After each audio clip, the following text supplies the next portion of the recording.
Hello and welcome to Keepsales.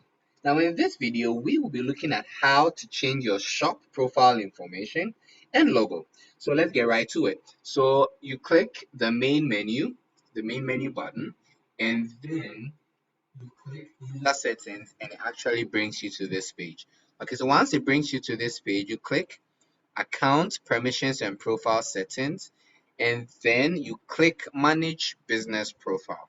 Okay, so this is where you are able to change your shop information and then attach a logo as well.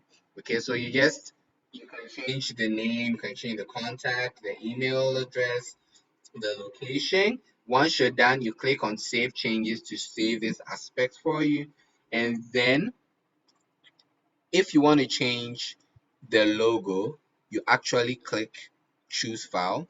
Okay, you locate where the logo is. Okay, so over here I have one logo.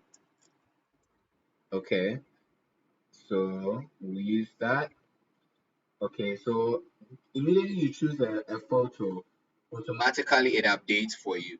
So it gives you this success message. You click on OK, it refreshes, and then you have your logo up here. Okay, so this is how you create a logo. This is how you change your shop information and actually create a logo for your shop. Thank you so much for watching this video. I hope you enjoyed it. We have more of these amazing videos for you. So do check them all out. I'll see you in our next video. Do have a nice time. Bye bye.